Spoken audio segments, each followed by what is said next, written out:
Hello, this is Hear Her Sports, the podcast about phenomenal female athletes, and I'm Elizabeth Emery. I'm so happy to be here today with this week's motivating guest, Felisha Legette-Jack, University of Buffalo's women's basketball coach. I contacted Coach Jack because in May of this year, Hanna Hall, one of her players, released a video about her struggle with anorexia.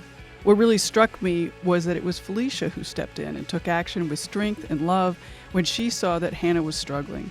In the episode, Coach Jack talks quite a bit about her coaching philosophy and why there was never a question of her helping this young athlete despite some fear. As much as she focuses on process and taking care of her athletes, Coach Jack is very competitive and wins a lot. In 7 seasons at Buffalo, she has 143 wins, the second most in program history, 2 MAC championships, 4 postseason appearances, 3 NCAA Tournament wins, the first draft pick in school history with Cierra Dillard, and this year she led the Bulls to the second round of the NCAA Tournament for the second straight year. This is the second of 3 in the mini-series with coaches. I'd want Coach Jack as a coach. The idea of a strong woman in my corner for life is incredibly appealing. One reason I'm talking to female coaches is because it's such an important, influential position, and there just aren't enough of them out there. For women's college teams in all sports, only 40.8% of the head coaching jobs are held by women. Each woman in this coaching series is quite different with different involvement in her sport, so subscribe to Hear Her Sports wherever you get your podcasts. Sign up for the newsletter at hearhersports.com to get inside info on what's to come. Well, let's get to it and meet Coach Jack. Hello, nice to meet you. You too. Thank you very much. I really appreciate this. The pleasure's mine. Yeah. It's really an honor to have you here. It's been fun to watch your team play in the MAC tournament these last 2 years here in Cleveland at the Q. Well, thank you. Thank you. We have some young ladies who really like to get on that big stage and tell their story through their dance of basketball. Yeah. So what does this next season look like for you, for the team?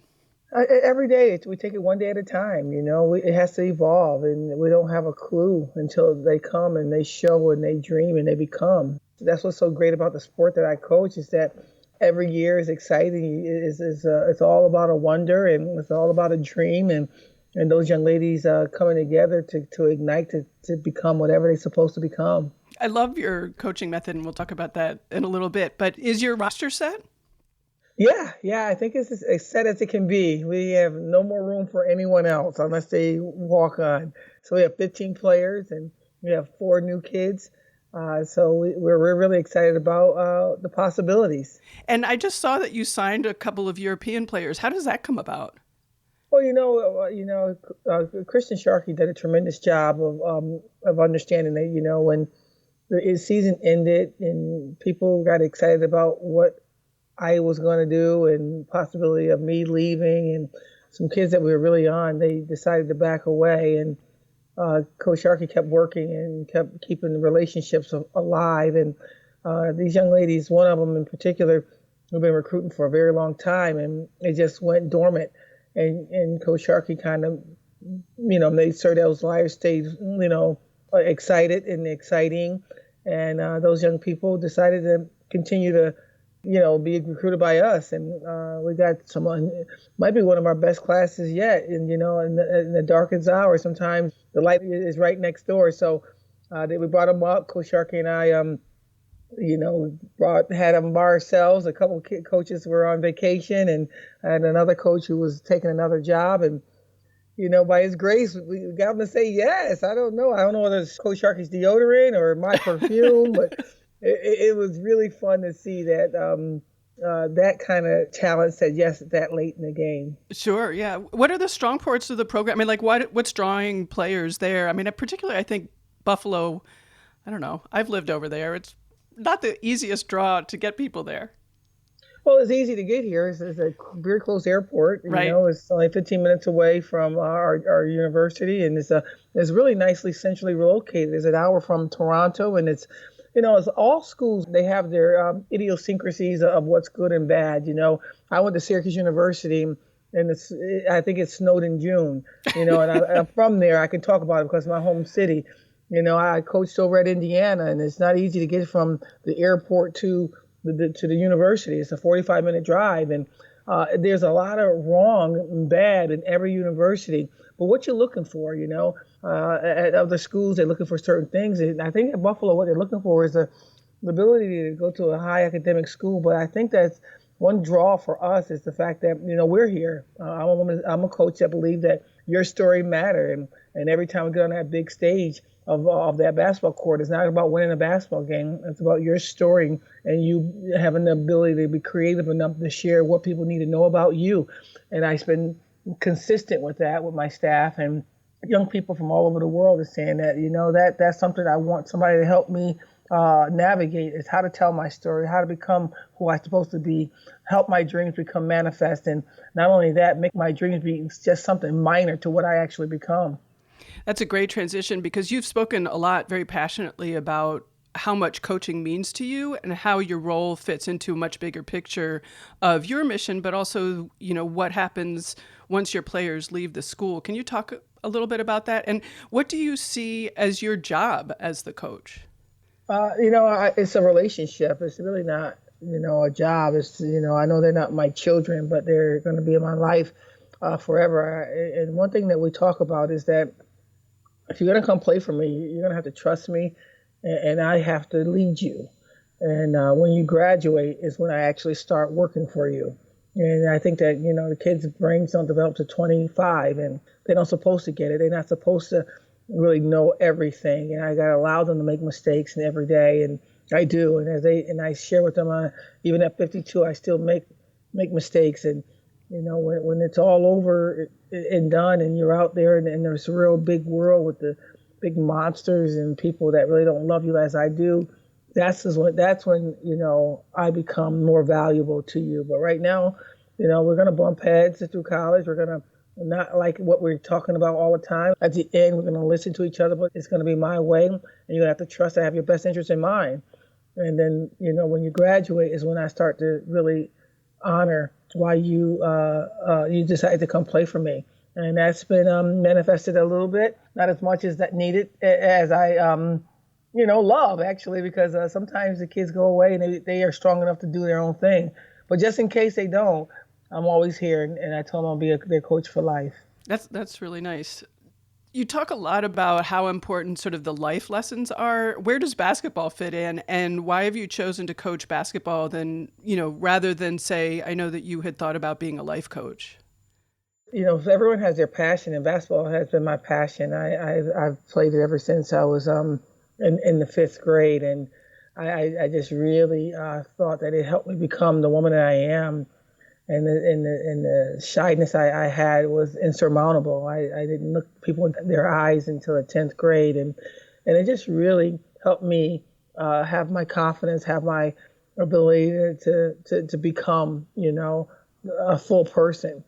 And so this is a carrot I chose to use to help others, have that light get turned on, that they matter and you're worthy of. And you can make bumps and bruises and fall and say and say words that doesn't make sense in a sentence, but you can fix it. You can fix it through the game of basketball. And this is the platform he gave me, because it was taken away at one point. And I thought that was the way I had to go, was through life coach, calling people to see if they need me for mentorship, mental toughness, talk about my defense, whatever. But he gave me a second chance to come to Buffalo to still have the carrot of the basketball to help young people, find their way. Right. And how does winning fit into that? Well, if you're going to play the game, you're going to keep score. I'm the most competitive person you ever want to meet. If you and I walk up the stairs together and you think that, and you start taking 2 steps, I'm going to start taking 3. I'm going to beat you up the stairs. I'm going to beat you in a game of jacks. I'm going to play hard in a game of spades. It's just how I'm wired, that if they're going to keep the score, the object is to win the game. And if you're going to win the game and they're going to put a mic in front of you, that's when you tell the story that you want them to know about you. And that's the objective, in my opinion, of winning the game or winning that opportunity. Not necessarily to say, yeah, I'm better than you, but to use that platform to let people know who you really are. I always think it's really interesting, sort of trying to learn how to balance winning and, competition versus sort of the process that we've been talking about, learning to get better, training, that kind of stuff. Well, to me, and I said this even through my defeats and even through my firing, I really believe winning is easy. It's the process that is the most difficult. It's like, when do you give up on your dream? When do you give up on your of the strategy that you have that's supposed to help you get to your dream? How do you manifest that? How do you get people to really believe in it to the point where it ignites into a synergy? That's the tough part. That's what keeps you up at night. That's what helps you be up at 4 a.m, writing notes down to yourself, saying, "I got to try this. I got to think about that." That's what makes kids kick the trash can over. That's what makes people say, "I don't want to do this anymore." The process, why you keep saying this, why you keep making me go through this thing, and then it starts evolving itself to the reason why. I think that even through that process, you can win and still not understand. And then through the losses, that's a very difficult time as the process becomes really challenging. And that's when you got to pull your team together and talk about everything other than what you're doing. And you got to bring life into this thing. You mentioned confidence, that you learned confidence not until the 10th grade. How are you teaching kids confidence? And I've talked about this with other guests that, sometimes the word confidence sounds to me like it's an on-off switch, like, oh, I'm going to become confident tomorrow. And it really doesn't work that way. No, it's not always. I'm still, no one's really 100% confident. I don't think anybody, the CEO, the COOs of corporations are confident all the time. But that's what it's all about, is being able to walk in your fear. Fear over courage is a very good thing that I like to communicate about. Everyone has a fear. I hate speaking. I hate doing things like this, because what if I say what if I stutter? What if my enunciation isn't as clear for people to understand? What about me being judged? That's a real cool thing for young people. You're Right. going to be judged, and I don't want to be judged, But it's being able to walk into that uncomfortable feeling, that fear, and still know that if he takes you away today, what will be left out there for them to know about you? And that's when you have to use that courage and say, you know what, even if I mess up, and maybe I'm not 100% confident today, I have to go out there and try, because it's not about you. It's about the person you're pulling behind you that's looking at you and hope that you get it. Whether you're the freshman that's trying to get it and another freshman that is shyer than you or more scared of you, or you're the head coach and assistant coaches are looking at you and saying, I really don't know what we're doing, but you look like you know what you're doing. Let's just follow you. So everybody has that fear. Everybody has that uncomfortable point in their life every day. But you got to let that sit in your belly, inside your spirit, and know that you still got to take those steps towards where you need to be or where you're trying to go, in hopes that he gives you enough courage just for that day to get that point told. In prepping for this, I read a lot about you and your career, and so often you talk about being let go in your previous job at Indiana, and your wording for that is so interesting to me, because you very openly call yourself a failure, which I think is just completely fascinating. Most people aren't willing to take that on. Well, I'm not a failure. I say that I failed. You failed. Yes. I've absolutely failed.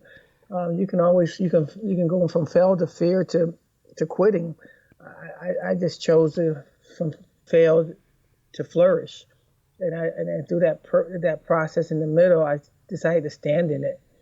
A lot of people, hover in the corner and hope nobody see their eyes, because their eyes are towards the wall. I just decided to stand there naked, to say, this is what failure looks like, but this is what you can become if you keep trying, through the shaky knees, through the limps, to the embarrassment, to the mirror saying that you're not good enough sometimes, and you just keep taking those steps and saying that, if you give me enough energy tomorrow, Lord, I'm going to take another step towards something different, and towards something what you have in front of me.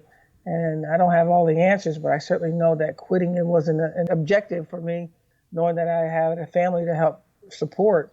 And so we had to figure it out. We had to figure it out by waking up every morning and trying to take a different step, another step, and hopefully flourishing would manifest itself. And then you get to a point where through your entire career of all that you've done, you have your most success after failing. And I just know that that's a God wink. I'm reading a book called When God Winks at You right now, and it's a lot of situations where people feel like this can't be, this is not my life, this is so wrong or not what I expected. And then all of a sudden he takes you down this road and it's everything that you thought it would be and more. Where did you learn to accept failing in that way?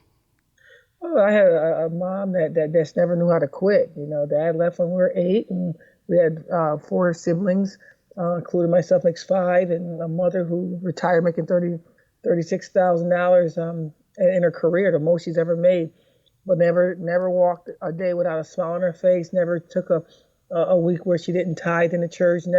Never closed her door to somebody that was hungry, even though we were sharing a sandwich ourselves.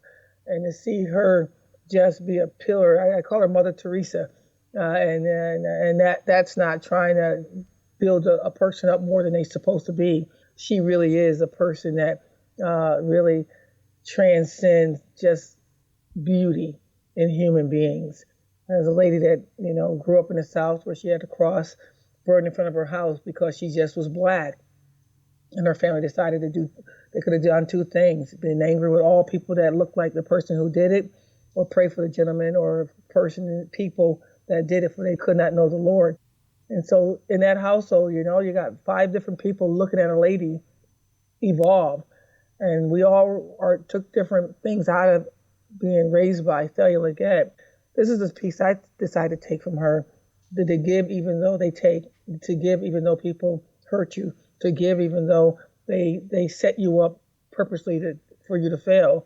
You give anyway, because at the end of the day, it's not your relationship with the people, it's your relationship with God. I would expect that you are a big role model for all your players. Do you like that role? I don't call that a role for me. It's just what I'm supposed to do for young people. Young people have so many things working against them. They got parents who tries to be their friends. They got parents that, try to set their lives up so perfectly where they both work and nobody's home with the kid. So the kid, all they have is a phone and a friend. And sometimes that information that they get from either one of those things aren't the best information. I just try to stay steady. I try to just treat them every day as if they were new to me, and to be as consistent as I can with what I stand for. And the kids call me old school, where I have certain things that I'm not going to allow them to do in my presence. Even if you're, a Cierra Dillard or the last person on the team, there's a perception that we're going to have. You're going to look people in the eye. You're going to walk with one headphone in your ear. What you come with is what you leave with. I'm not in judgment of tattoos, but I think that you need to pump your brakes in those 4 years you're playing for me. Let's not add anything else to your body until you graduate. And these are silly little things that I believe in, but I stay consistent with. And I think that's where the respect come, and that's where sometimes, kids look at me as a role model, but that's not what I set out to do, is be their role model. I just try to be a consistent factor in their life that's not going to waver because they're good or bad, or they're smart or not smart, or black or white, or rich or poor. One of the reasons I really wanted to talk to you was the Hanna Hall video. And I was so struck by how you stepped in such a really strong, loving, caring way, that you saw that she was having difficulty and stepped in. I think is really amazing and terrific. Well, that's when fear and courage collided in my world. And here's a young lady that needed me to be as courageous as I could be. But fear was all over my spirit. Fear was all over my mind. Fear was all over my words. And I certainly know I didn't do this thing to help her by herself. And we certainly know that this is an evolving thing that could be with her for the rest of her life. But through that time and that moment, I just asked fear to step aside and let me hug this young kid and help her understand this is not a fault. This is a situation. And it's by the grace of God that we're going to fight this thing together. We didn't know where we were going to go with this. We didn't know. I mean, here she is, the head of our body, which is our point guard. And here is another situation where I got another best player that's out with academic issues. And I got to pull a team together where nobody really believes in because, we've lost so much that year before with Sweet 16. And we got a lot of teams here doing so well. And the energy clearly wasn't 100% with women's basketball. So we kind of went it alone for a while. And then Dr. Edwards stepped in, Amanda Edwards, who I think is one of the best people. If you're going through something, get her on your team. And then, then everybody else started realizing what we're faced with. But Hanna Hall is one of these young people that raised her hand and said, I have an issue and I want to stand in my truth. I want to stand naked in front of everyone to share it with the world. To this team, only this team, while we're going through this thing and during the year, this is what I'm going through and I need you guys to support me, help me, but make certain that I don't, take a backside. And we went through this thing together. And because of her strength and because of, other people that stepped in, I was able to continue to keep fear out of the equation and walk with courage. And then until the end, when she showed me the video, that I'm like, wow, I'm just amazed by what her and, Sarah, our communication person, and Alex, our video guy, those three decided to put together to make that become a visual of what this young lady went through. And I'm just floored by the outpour of people who needed to see that. So many people call me and just start crying on the phone, and 3 to 4 minutes later, they start using their words and sharing how we've helped, how we gave hope. And it's nothing to do with me, and it's kind of nothing to do with Hannah. We were the shells that God used to not just help her, but to help so many others. Yeah, the strength of the video is really incredible. Oh, thank you so much. Yeah. So much. We are doing it. Did you ever have a moment of doubt where you thought maybe that you wouldn't step in? Oh, no. It was never a doubt. I won't step in. I might have taken steps that most coaches wouldn't take because of the fear of losing their jobs. Right away, I made a phone call to her mother, not to her father. I made a phone call to her mother on purpose because I needed her to hear from a woman to another woman, of a young woman that's in pain. And we got on that phone together and we just didn't say a word other than cried. And I sat outside in front of Alumni Arena just sobbing. And we cried for about 15 minutes and then we just asked each other, I don't know who asked the question, where do we go from here? I said, let her stay as long as we need her to stay. And then we got to a point where I asked her to take her home. And then we didn't know where else to go with that. And we didn't know if we were in a position where we had to put her in a place where 24 hours of supervision. And we didn't have to get to that point, but that mother and me, we worked a lot of things out. And there was the father involved. He's a very good man. And there's my husband, from a distance, and but I just really believed at this point it was about womanhood and us bringing a child into her adulthood very quickly. And it worked. And it worked not because we did it, it's because he allowed it to happen and to manifest. And I don't know whether it was the right thing to do. I didn't call my administration. I didn't call at first, senior. I called this young lady's mother. And it seemed to be the right thing to do at the right time. All the decisions I make is it's with my spirit, what I call my God. And I think that, it just, we took all the right steps only because it was somebody walking before us. Well, from the outside, it's very impressive and it's very touching that, you did take that step. So from the outside, I really appreciate it. Yeah. I think she does, and I do. And again, it was fear and courage colliding. It wasn't coming together. And we had to and that's the story of everybody's life. They have fear. They have courage. Everyone has courage and fear. And sometimes it's kind of walk side by side, and sometimes it collides, and you have to make a decision. And that was the only time that we just said, I got to be wrong or right, but I have to believe that this is the right thing to do. Right. How do you get the best from your players? Do you have ideas in mind for them or goals for them? Everybody has to go their own way. A lot of teams come together. There's a lot of great coaches out there that put a team together and a system together, and you're going to come fit your system. And I just never have that. Coaches come and go. I have a coach that just left this year. I had a coach that left 4 years ago, and it's just about the kids. The kids deciding what they're going to become, and I build a team from the kids that I have, and everyone is valued, but everyone is replaceable, including myself. And we talk about that every day. If we don't have a tomorrow, what will we leave today? And I find out where these kids are through their today and hope that a tomorrow come and build individually those kids, and hopefully collectively when the time comes they'll create synergy. What's the hardest thing or the most stressful thing about what you're doing?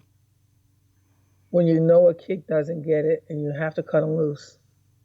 That's the hardest thing that I have to undertake. It's this is a basketball team that people equip you with enough stuff and they expect an outcome.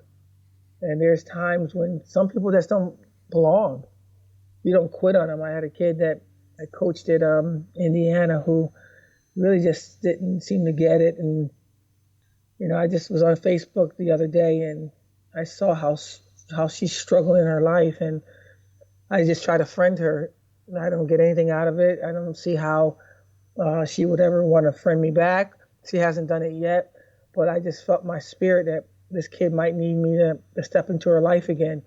And you meet them where they are, but can this kid have come to Buffalo and helped us play here? No, she doesn't belong on a team, but she doesn't belong out of your heart either. So I try to meet our players where they are, but there's times when you just got to cut a woman loose.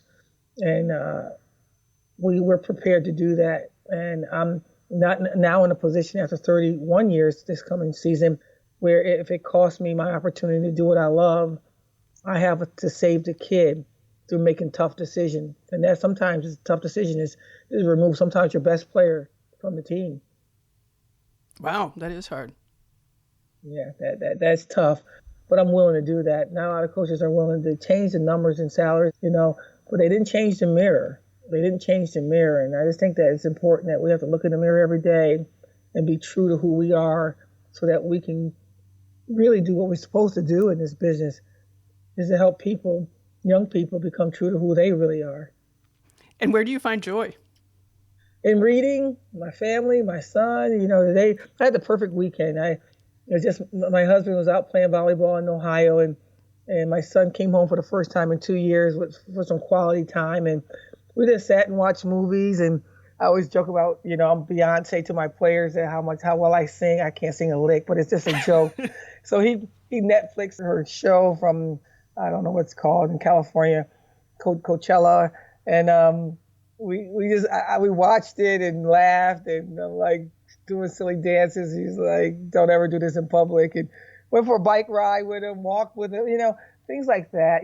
Family is so important, and I really help a lot of families, but I don't really have a lot of time for my own family, and so that's what I do. I try to call my siblings a lot, my mom, and and do a lot of reading. I have some really great friends who were together in DC, and I couldn't be there because you can't be everywhere, but they FaceTime me in as if I was there. And so, everybody that knows that they're connected with me and that I love them, and I love them for real.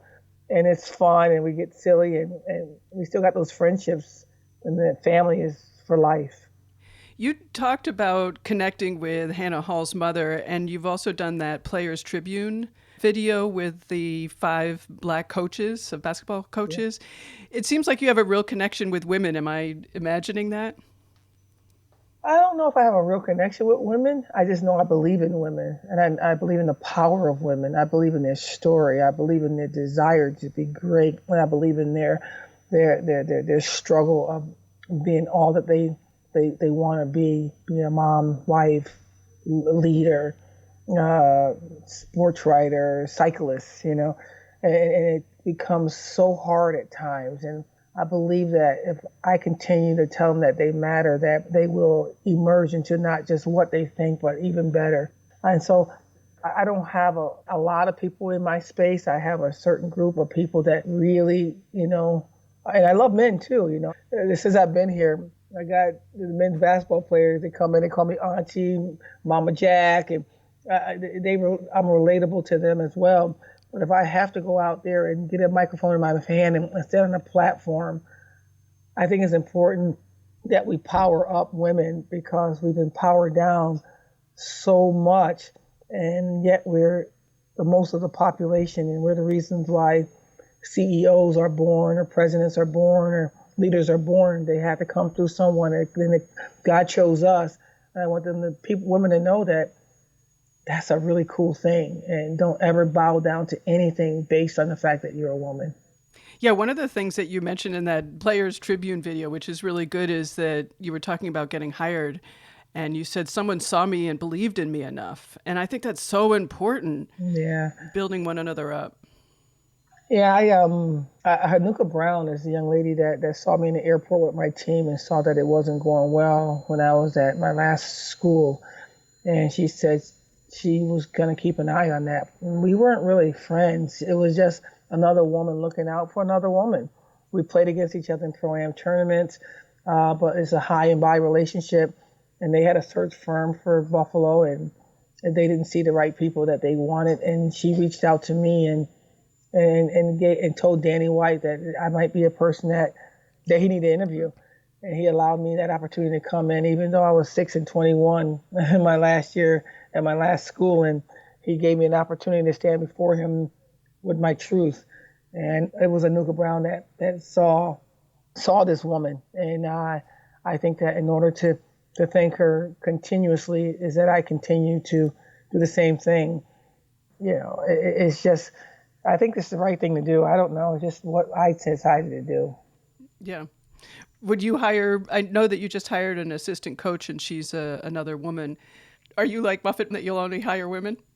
I am Muffet proud. I think Muffet is, she's been doing this a lot longer than me, and she's been fighting for the cause for a lot longer than I have. And I love her pride. I love her story, and I love what she's become. I love what she left when she was at Lehigh and came to the state of Indiana at Notre Dame and failed for years and years and years and became. But I do think that there's a place for men in our game, and there's a place for women in the men's game. And I think there's a place for all of us. And I have a male on my staff. I think he's pretty good. I have women on my staff. I just think that it's important that I pick the best person for me. I saw a young lady that I coached at Michigan State who failed, and everyone knew she was failing, but nobody would throw her a rope. And I think Candace Jackson is an incredible. It's so funny that I said her name, and she's calling me on my cell phone right now. But hey, look, that's a God wink, in my opinion. I'll say. And I said that, you know what? She interviewed, and I was talking her through some of these interviews that she was going on. A university called her in the morning and made a flight for her to come to their institution. And that afternoon, they called her back and said, "We're not going to bring you in," with no explanation. It was another woman. That's not why I hired her. I hired her because she knows my defense and she knows my system. She knows my quirkiness and my toughness, and she's able to play off of that. But it's also one of the reasons is because she failed and she needs a chance to become again. And I think he gave me the energy and the situation where I need to be the one to help her.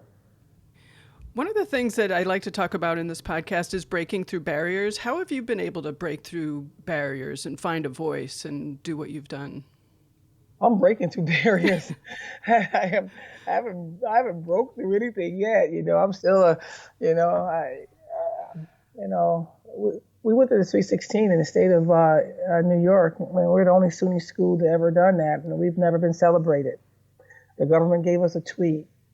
If a men's team went to a Sweet 16 in the state of New York, I know a couple of them went from Syracuse. That was celebrated. That wasn't really celebrated here. We went with a team that lost 5 players to the 32. we got contract extensions, we've done those things, but publicly it's not celebrated. So we're breaking through barriers. We're not happy with the fact that my 16 kids did some really tremendous things, and it was done in the dark, and it never came to strong light. You know, the track record I have, I think that if some other person had this track record, you know, I would have, you know, people breaking the door down. There's nobody breaking the door down for this crazy lady who I think stands for some good things. So I just know that I got to continue to walk through this and go down and continue to break through some barriers for the next person that come in line that go to a Sweet 16 or goes to the Final Four and really be celebrated in what I call the state of New York is the Mecca of the world. And it's not very obvious that it's the Mecca of the world when we've done it. Some good things. We've made history here. You know, we have the only person in the University of Buffalo that got drafted in the WNBA, men or women. I know, that was great. It might be somebody coming after. I think CJ got a great chance, but we're the first. And when it's first should be celebrated. You know, my brother went off to college for the first time. You would think that he became the president of the world. The way we celebrated that guy. Oh, well, Eugene went to college. Yeah. I got you. You know, I guess it's a little bit different, you know, and I got to figure out, is it okay or should I continue to fight? So the barriers are there and I'm still breaking through, and I haven't become yet because it haven't manifested itself up in the light that I see. What would success look like? Or what would a broken barrier look like? Equality. You know, broken barriers mean if I did the work and he did the work, we should get paid the same. If I did the work and he did the work, we celebrate the same kind of way. Is that, you know, what the world's going to see? I don't know. How I see it is, it just kind of makes sense to me. You know, what makes it different? You know, I don't know. And maybe I have this, you know, wool over my eye vision of what reality is. I just believe that he put it on my spirit to say it. I got to tell my truth and I got to stand in it. You know, what makes marketing really work harder for a men's team and not a women's team? I don't see the difference. You know, I don't know what makes a president see differently for a man than a woman. I don't know how to feel that way because I am a woman. I don't know. But what I see as a success is when a man and a woman walk the same straight line and they get the same result, they get the same reward. And I won't stop until that day comes. Well, this is a great time to ask you about the growth of women's basketball. And one of the reasons that I really want to ask you about, well, a couple of reasons, but one of them is that at the MAC tournament, I'm always struck by sort of the second-class citizenship of the women's games. You know, they're during the day, not at night. The concession stands aren't open. And it's just really frustrating because the basketball is excellent. I think it is. It's where I use my platform to grow young women to become mothers and wives and leaders. And I think it's the best in the world. I think it's nothing better than. We got to get other people to help us believe that. I think that we've taken steps towards that. We're so not there. There's a lady that I speak to on occasion, not as often as I want. Her name is Maureen Sweeney. She's the vice president of Delaware North. And she's knocking walls down, and I tell her to keep going, because as I see you go and do what you're doing and fight in the man's world, if you will, you give me the courage to keep coming and keep fighting too and not settling.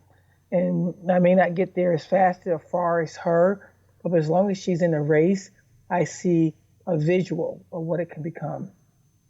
Do your players have any interest in playing the WNBA, or is it too big a goal?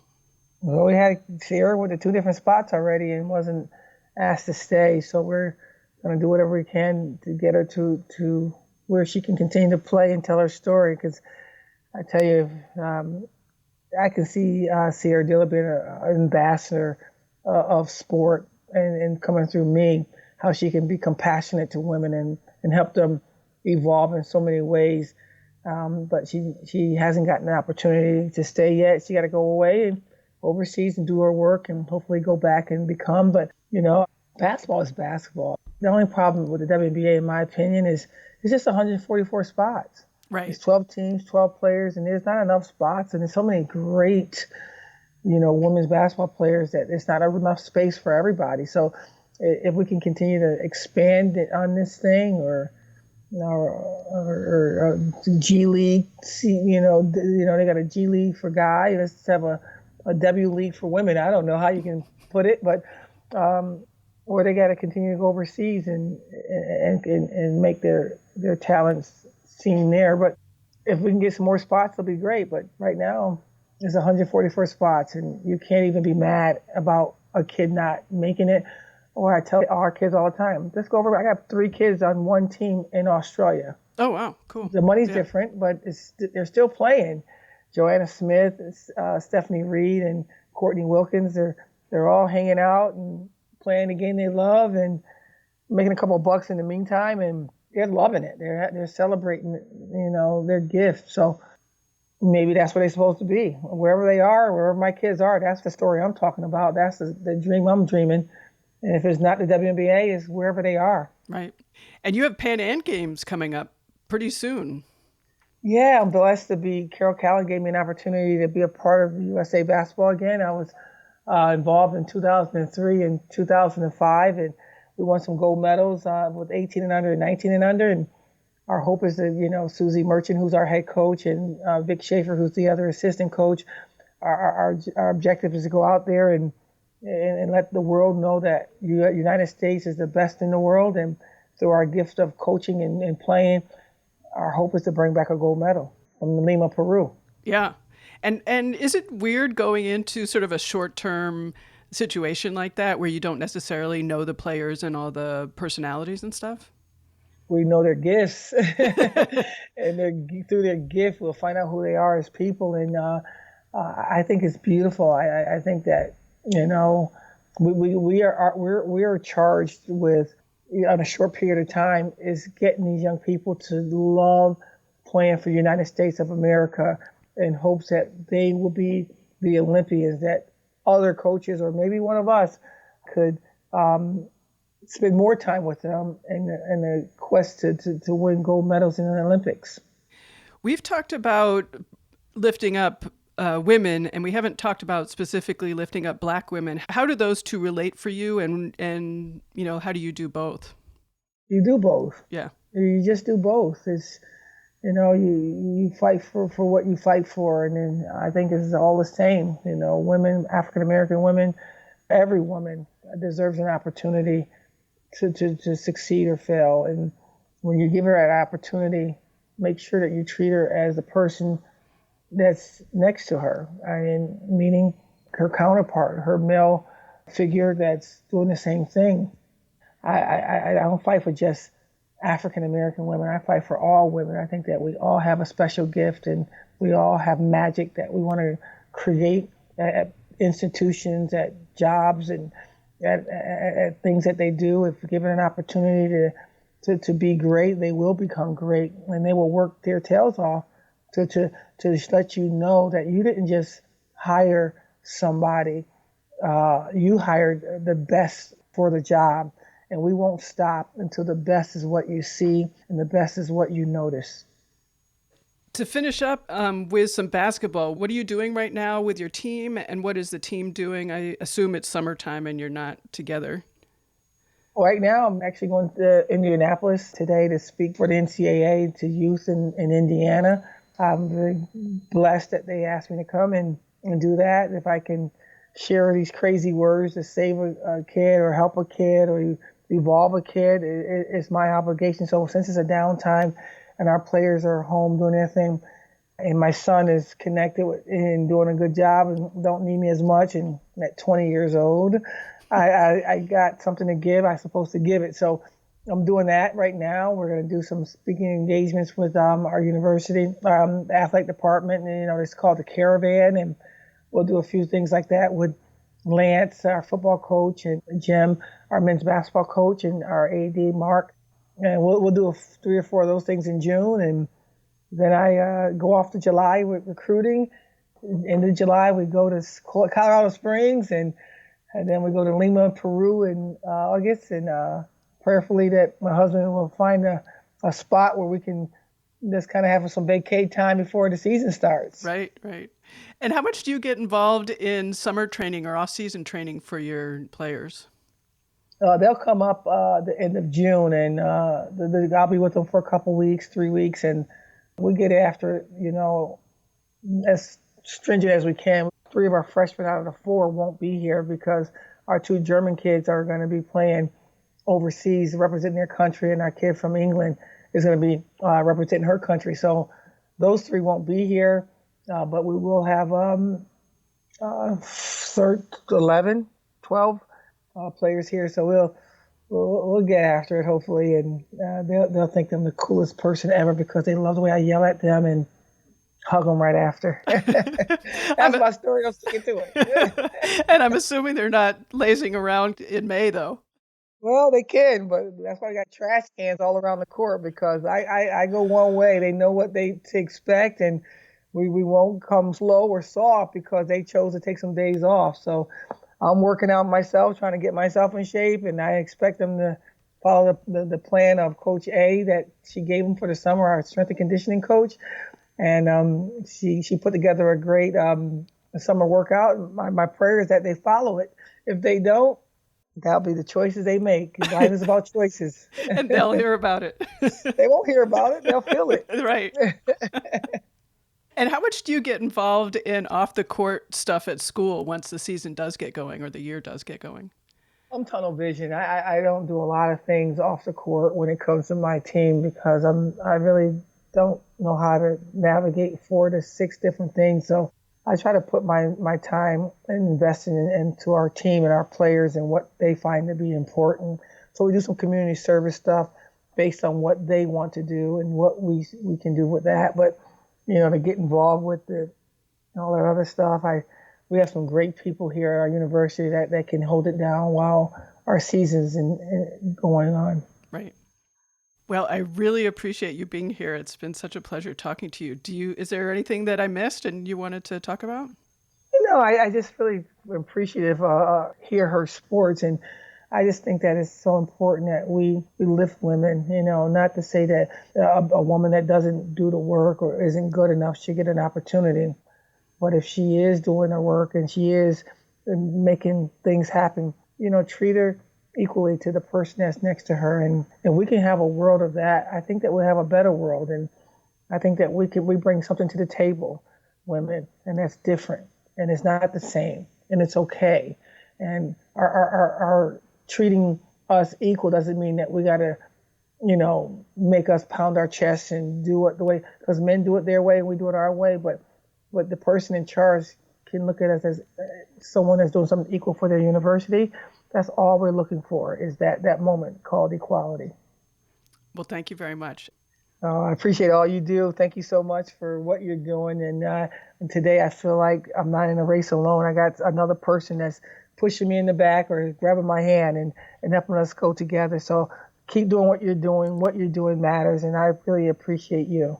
I appreciate you. Thank you very much. All right. God bless. Such a joy. Yeah, you too. You too. Bye-bye. Wow, I'm really moved by Felisha's kind words and, motivating words of support for the podcast. And for me, as I continue to talk to all these incredible female athletes, Coach Jack's players are definitely lucky to be working with her and to have her in their corner for life. Again, thank you to her for taking the time to be here. It was an honor. Thank you to Sarah from the University of Buffalo for arranging everything. I love talking sports with friends, so keep that talk going on your end. Tell 2 friends about the podcast, and she'll tell 2 friends, and so on and so on. Visit hearhersports.com show notes to find links from this episode, including the Hanna Hall video. Our music is by the band Goldmines, the logo by Agnes Studio. I will be back in 2 weeks with the 3rd coaching episode. See you then. Bye-bye.